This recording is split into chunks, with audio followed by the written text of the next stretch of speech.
Summers in my beachfront town were always like something out of a postcard.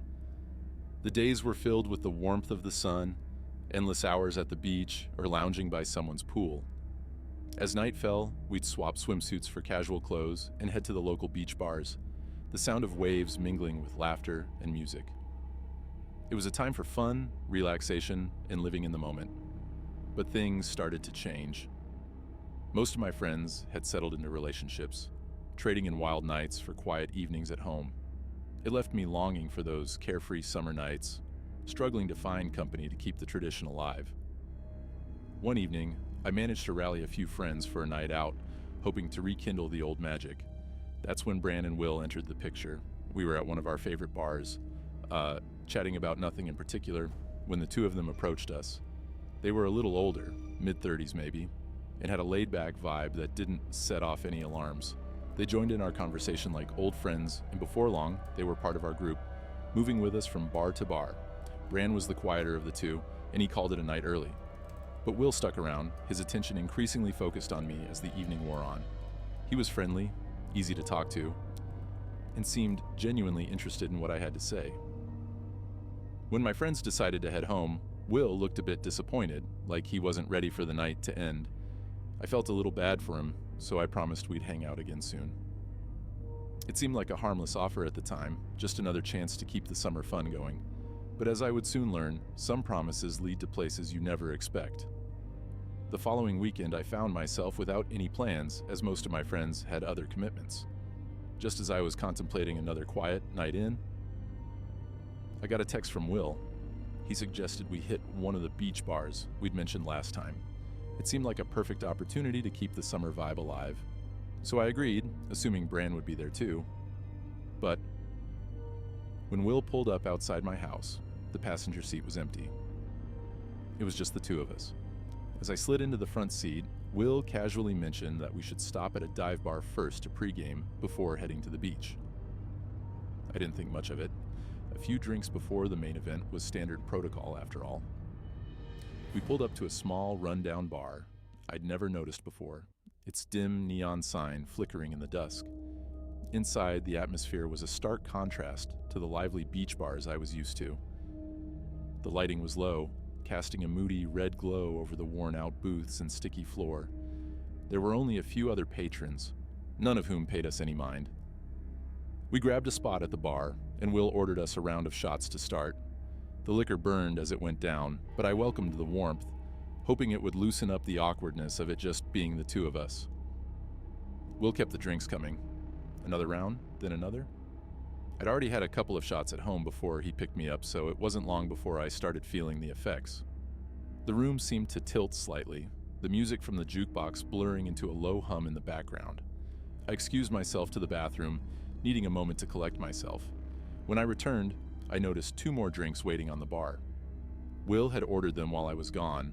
I hadn't even finished my last one, but I shrugged it off, figuring he was just trying to keep the night fun. After all, he was a bit older. Maybe this was just how he liked to party. I downed the next drink, barely noticing the odd taste, chalking it up to the cheap liquor. But as the minutes passed, my thoughts started to fog. My limbs felt heavy, and a deep sense of unease began to settle in. I tried to focus on Will, on what he was saying, but his voice became distant, like he was speaking from underwater. My vision blurred, and I felt myself slipping, unable to grasp onto reality. The last thing I remembered was Will's face, his smile looking strangely out of place in the dark, hazy room. Then, everything went black. When I came to, I was lying on the cold, hard floor of a pitch-black room. My head throbbed, and a wave of nausea hit me as I tried to make sense of where I was. Panic surged through me when I realized I didn't have my phone, my only lifeline in this strange, terrifying place. I forced myself to stand, every movement slow and painful, my legs shaky beneath me. My hands fumbled in the darkness until I found a wall, rough and cold against my fingertips. I followed it, desperately searching for a way out. Finally, my fingers brushed against a switch. I flicked it on, blinking against the sudden harsh light. The room was small and bare, like some kind of storage space. A concrete floor, A water heater in the corner, and a few old cleaning supplies were all that surrounded me. It didn't look like anywhere I'd ever been, and fear clawed at my insides as I tried to piece together how I'd ended up here. I moved toward the only door, my heart pounding in my chest. I had to get out, had to find someone, anyone who could help me. The door creaked open into another dark room, a basement, from the feel of the carpet beneath my feet and the faint smell of dampness in the air. The small bit of light from the storage room barely penetrated the darkness, and I felt like the walls were closing in on me as I stumbled through the space. I was searching for stairs, for any sign of an exit, when I heard it. A soft rustling behind me. My blood ran cold as Will's voice broke the silence, calling my name. I froze, dread pooling in my stomach as he stepped closer, his silhouette barely visible in the dark. He tried to explain, his voice strangely calm, saying he brought me here because I was too drunk, that he was just trying to take care of me. But nothing about this felt right. My instincts screamed at me that something was very, very wrong. I demanded to leave, my voice shaking, but his tone changed, darker and more threatening. He hinted that he had a weapon, and that leaving wasn't an option. Fear turned to desperation. I couldn't stay here. I wouldn't. My mind raced, trying to figure out how to escape. I couldn't see anything in the basement that could be used as a weapon, nothing to defend myself with if it came down to it. But then I realized I had one option. I could use surprise to my advantage. I told him I'd go back to sleep, pretending to give in, and listened as he walked past me to the stairs. I waited, heart pounding, until I heard the door at the top of the stairs unlock. As soon as the door cracked open, I lunged. I shoved him hard, sending him tumbling down the stairs. Before he could react, I had him pinned, one arm around his throat, demanding to know where my phone and wallet were. He gasped for air, choking out that they were in the kitchen, on the table. I asked if he had a weapon, and he admitted to having a switchblade in his pocket. My hand shook as I fished it out, flipping the blade open and keeping it pointed at him as I backed away. I didn't waste a second. I bolted up the stairs, grabbed my belongings from the kitchen, and ran out of the house, not stopping until I was several blocks away. My hands were trembling so badly that it took 3 tries to dial my brother, who answered groggily, confusion turning to alarm as I told him what had happened. He came to get me right away. The next day, I went to urgent care, still shaken and desperate for answers. The tests confirmed my worst fear. I had been drugged. The doctor said it was likely Rohypnol, and a cold shiver ran down my spine at the thought of what could have happened if I hadn't woken up when I did. I contacted a lawyer, determined to hold Will accountable, but the lack of clear-cut evidence made the case difficult. There were no witnesses, no cameras, and Will was sticking to his story that he was just trying to help. The memory of that night still haunts me, the uncertainty of what he might have done to me while I was unconscious hanging over me like a shadow. Even now, the fear hasn't faded, a constant reminder that some nightmares don't end when you wake up.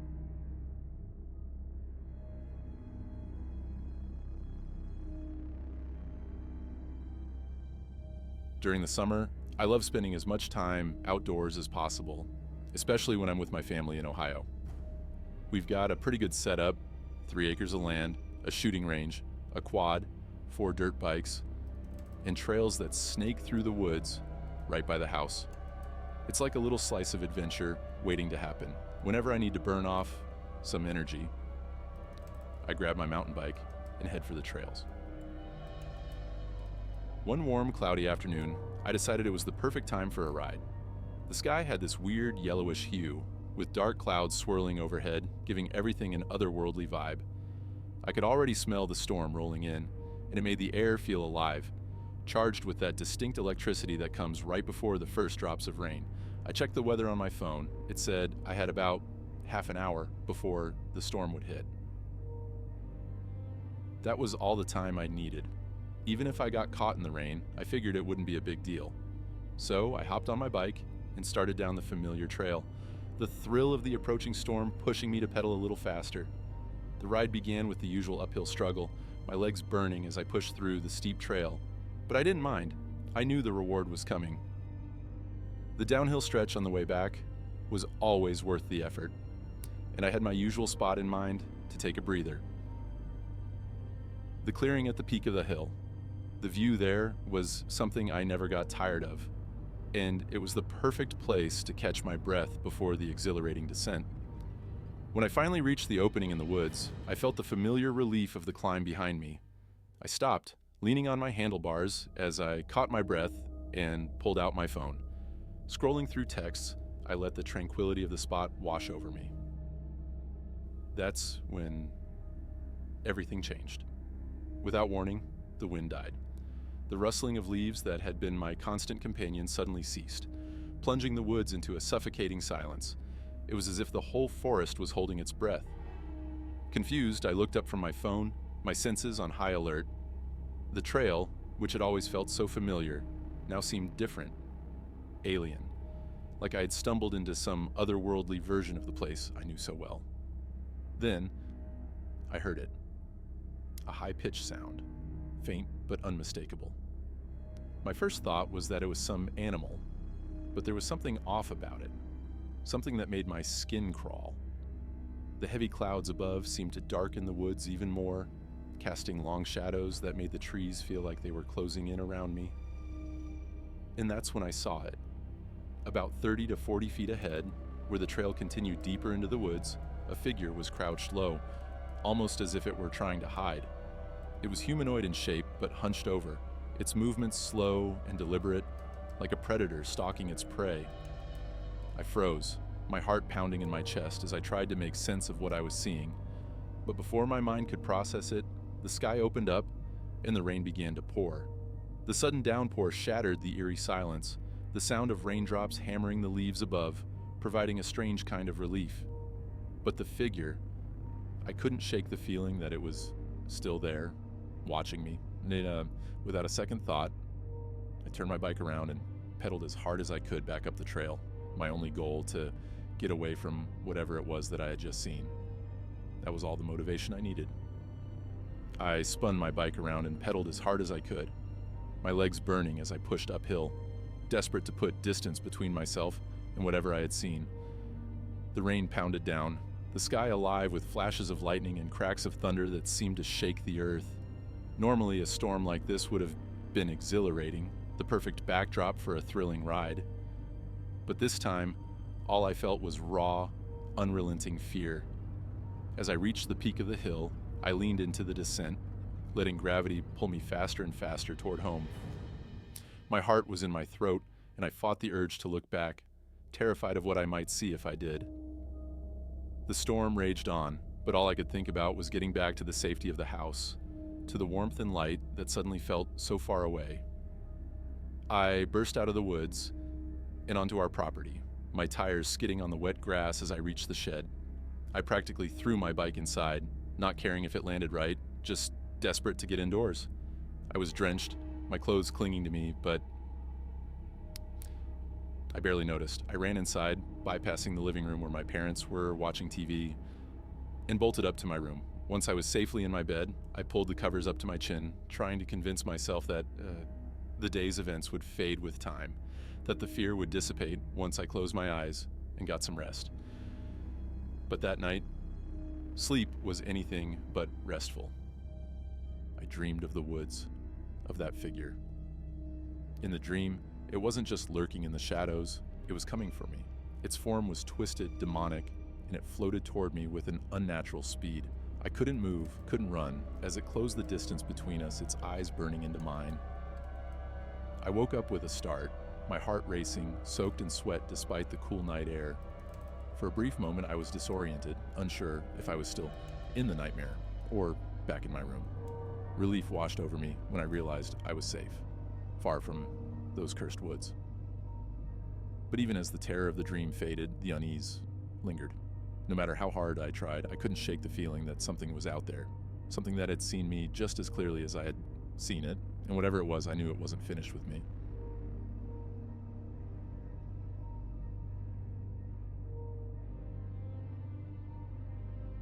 Every summer, when my parents pack up and head to our vacation home in South Carolina, I'm left alone to hold down the fort with our 2 cats. It's a setup I've grown to appreciate, especially since it means having the house all to myself. Our place is tucked away along a secluded canal, surrounded by marshland on one side and a quiet park further down. It's the kind of spot where you don't see a lot of people unless they're supposed to be there. My dad, always more interested in his toys than the house itself, has a Boston Whaler and a couple of jet skis docked out back. They catch the eye of anyone who happens to pass by, which isn't often. The house is decent, but I always joke that Dad probably spent more on the boat than on the place where we actually live. Still, I can't complain. It's private, peaceful, and when my parents are gone, it's all mine. This particular summer evening was like many others. I had Jane, a girl I'd been seeing, over for a relaxed night. We settled into the hot tub in the backyard, enjoying the warm, humid air. The water bubbled around us, and for a while, we just listened to the sounds of the night, crickets, the occasional splash from the canal. But as the hot tub cycled off, leaving only the soft hum of the night, I heard something that didn't quite fit. It was a rhythmic sound coming from the canal, almost like a steady splashing. I stood up, peering through the dim light towards the water. That's when I saw it, a shadowy figure moving slowly along the canal in a kayak. I couldn't make out any details, just a dark silhouette against the water. It was strange to see someone out there so late, especially this far up the canal. But it's a public waterway, so I brushed it off, figuring it was just some night owl out for a paddle. Little did I know, that wouldn't be the last time I'd see them. Later that night, Jane and I were comfortably settled in bed, the cool breeze from the AC creating a cozy contrast to the summer heat outside. My room faced the canal, but I wasn't worried about anything except the episode of Asterisk, The Sopranos, Asterisk playing on the TV. The world outside felt distant, separated by the thick walls of the house and the darkness beyond the windows. But then, out of nowhere, a sharp, erratic light cut through the night, casting strange, fleeting shadows across the room. The light flashed through the window with a kind of urgency that instantly set me on edge. Jane, half sitting up, asked if it could be a helicopter, but I knew better. This was too focused, too deliberate. It had to be a flashlight. I quickly turned off the TV, plunging the room into darkness, hoping to get a better sense of where the light was coming from. Moving cautiously to the window, I peered out, my heart pounding a little faster than I'd like to admit. Sure enough, the light was coming from the canal, from the same person I'd seen earlier kayaking by. The beam of the flashlight moved erratically, as if searching for something, or someone. Jane, now sitting up fully and clearly uneasy, asked why someone would be shining a light into our room. I tried to sound calm as I told her that the person must have seen the glow from the TV and figured someone was home. Maybe they were lost, or needed help. But the truth was, it didn't feel right. Something about the whole situation was off, and I couldn't shake the growing knot of unease in my stomach. Still, not wanting to freak Jane out, I opened the window, just enough to call out to the person below. "Hey, what do you want?" My voice came out steadier than I expected. A weak, almost pitiful voice responded, "Please, I need help."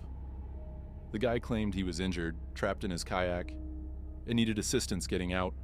He sounded genuinely desperate, and Jane, ever the compassionate one, suggested I should go help him. I hesitated, my instincts screaming that something wasn't right, but the part of me that didn't want to seem paranoid, especially in front of Jane, won out. "Should I call 911? I asked, hoping he'd say yes so I could stay safely inside. But he quickly shot down the idea, insisting he just needed help getting out of the kayak, nothing more. I sighed, feeling a mix of anxiety and responsibility. "Okay, I'll come out," I called back, trying to keep my voice steady. I turned to Jane, telling her to wish me luck. She looked concerned, but didn't argue, pulling the covers up around herself as if for protection. I threw on a t-shirt and headed downstairs, my mind racing with what-ifs. As I reached the back door, I hesitated for just a moment before stepping outside into the warm night. The backyard lights flickered on, casting long shadows across the lawn. The canal was dark, the water still except for the faint ripples where the kayak bobbed gently. I squinted, trying to make out the figure sitting in it, but before I could process what I was seeing, I heard a sound that sent a chill straight through me. Upstairs, Jane screamed my name, loud, terrified, and urgent. I whipped around just in time to see a man sprinting towards me from the edge of the canal, his face twisted in a wild, desperate expression. All the pieces clicked together in an instant. The weak voice, the strange light. It was all a setup. I bolted back inside, slamming the door shut just as he reached it. The door shuddered under his weight, and I barely managed to lock it before he started twisting the doorknob, trying to force his way in. Panic surged through me as I realized just how close I had come to walking right into a trap. I stood there, breathless, my heart pounding in my chest as I tried to process what had just happened. The man outside was still twisting the doorknob, his attempts growing more frantic by the second. I could hear the door rattling as he pounded on it, and for a moment I feared it might give way. With trembling hands, I grabbed the entire knife holder from the kitchen and bolted upstairs, taking the steps 2 at a time.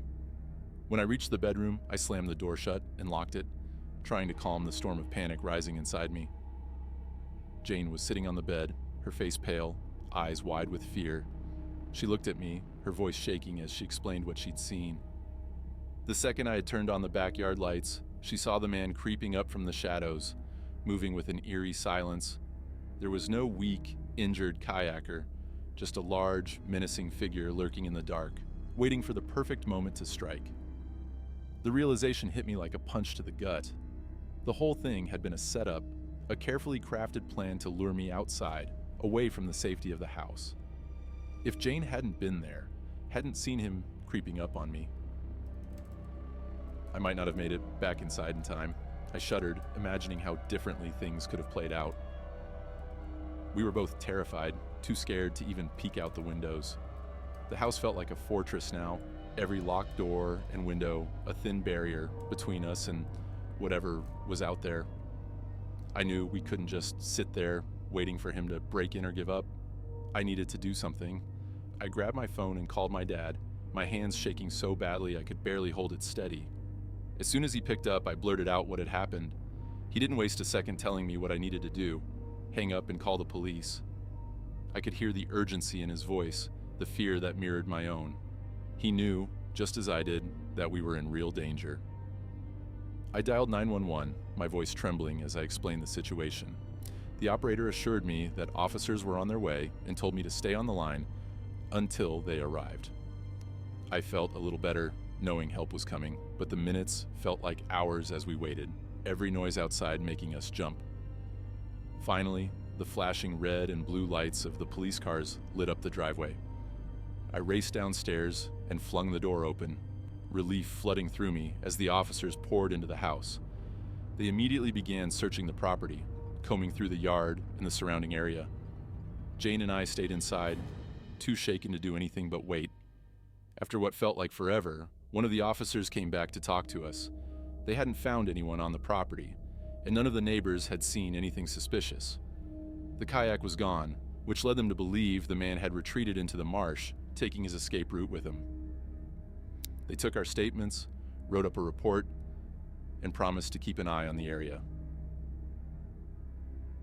As the police left, a heavy silence settled over the house. I couldn't shake the unease that clung to me, a cold reminder of how close I'd come to walking straight into danger. Looking around, the house that had once felt like a safe haven now seemed vulnerable, exposed.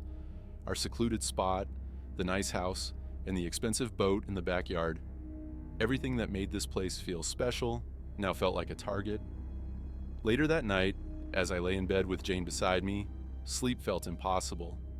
My mind kept replaying the events over and over, each time with a different, more terrifying outcome. I couldn't help but think about how differently things might have gone if Jane hadn't been there. Her presence, her quick thinking had saved me. It's a chilling thought, one that still haunts me. That night changed everything, how I see the house, the canal, the quiet seclusion that once felt like a blessing. Now it's a reminder of how vulnerable we really are, even in the places we feel safest.